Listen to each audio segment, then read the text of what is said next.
Assalamualaikum warahmatullahi wabarakatuh. Selamat pagi anak-anak kelas 5 yang cerdas ria, yang soleh-solehah. Bagaimana kabarnya kalian pagi ini? Alhamdulillah, semoga semuanya dalam keadaan sehat walafiat. Baik, bertemu kembali dengan Pak Guru. Pagi ini kita akan belajar pembelajaran 5 untuk tema 6, panas dan perbedaannya. Subtema 3, pengaruh kalor terhadap kehidupan. Untuk pembelajaran 5 ini, muatan pelajarannya adalah IPA SBDP. Ya. Untuk yang pertama, mari kita perhatikan gambar berikut ini. Ibu dan anaknya ya di dapur sedang melakukan kegiatan memasak. Kayaknya ini membuat roti ya. Ya, dari gambar tersebut coba perhatikan apa saja benda konduktor dan isolator yang terdapat pada gambar tersebut. Pada peralatan masak atau yang ada di meja makan, perhatikan. Ya, ingat kembali ya, konduktor adalah benda yang dapat menghantarkan panas, dan isolator adalah benda yang tidak dapat menghantarkan panas atau sulit menghantarkan panas.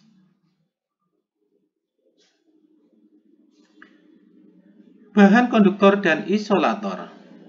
Nah, konduktor adalah dapat menghantarkan panas, contohnya layang kue itu terbuat dari aluminium ya, atau oven atau yang lainnya. Isolator yang tidak dapat menghantarkan panas, contoh di gambar tadi adalah kain, serbet, pegangan oven, dan lain-lain.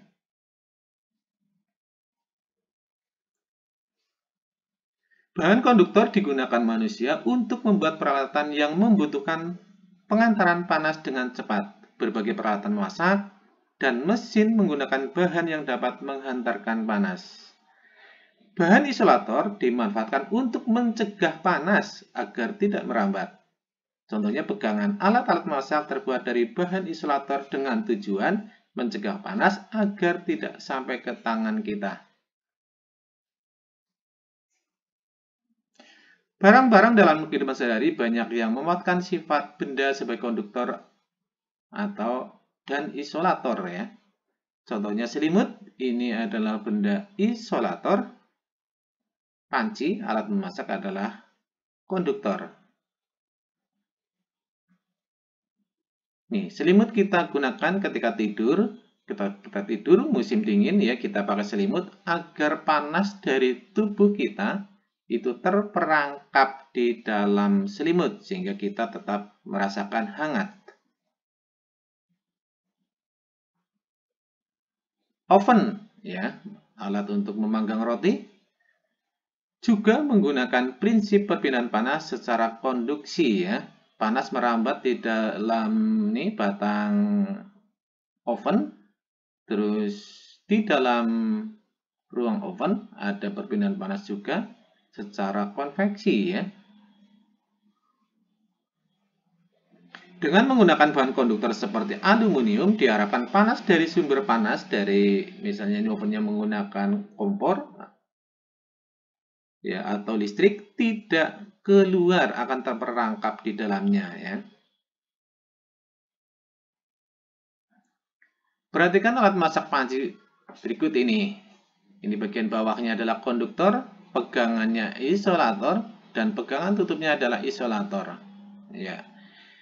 Isolator pada panci ini menghantarkan panas dari api ke kompor ke makanan yang dimasak.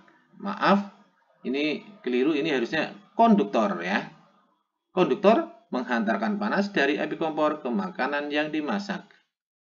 Ya, sedangkan isolator terbuat dari bahan isolator sehingga tidak akan kepanasan ketika memegangnya.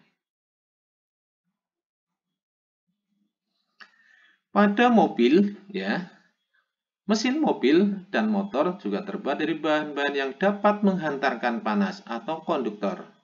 Mesin memerlukan panas untuk memperoleh kinerja mesin yang ideal atau yang optimal. Pada setrika listrik, bagian bawah konduktor, pegangannya adalah isolator. Ya. Untuk isolator, pegangannya terbuat dari bahan isolator yang umumnya adalah plastik, plastik keras, sehingga tidak akan kepanasan kita memegangnya.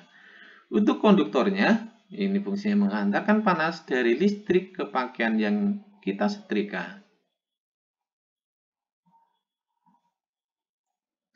Perhatikan anak-anak, pernahkah kalian membuat gambar bercerita? Menggambar cerita dapat dilakukan dengan teknik ring dan teknik basah. Mari kita pelajari teknik ring dan teknik basah. Dalam menggambar atau menggambar cerita, teknik ring ya, ini kita perhatikan tidak perlu menggunakan pengencer seperti air atau minyak ya.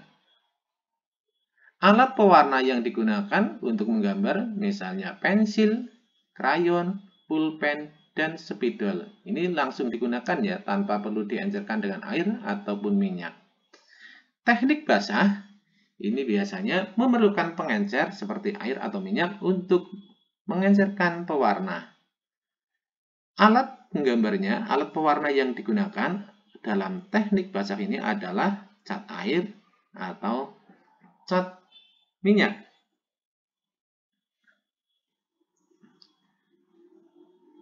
Teknik ring dapat langsung menggambar sekaligus mewarnai pola ya.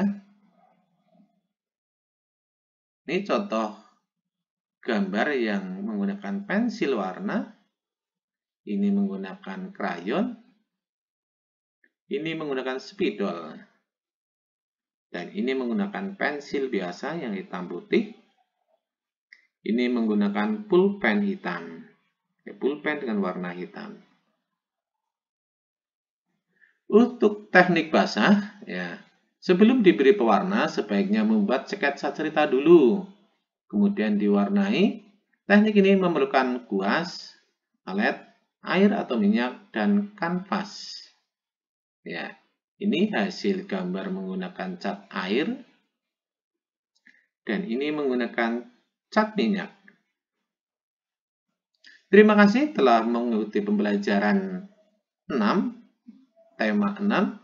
Teruslah kalian belajar, teruslah kalian berkarya, menjadi wajada. Barang siapa yang bersungguh-sungguh, pasti akan berhasil. Pak Guru doakan, semoga kalian semuanya telah menjadi anak-anak yang soleh-solehah dan menjadi orang-orang yang sukses. Amin, amin, ya Rabbal Alamin. Akhir pembelajaran pagi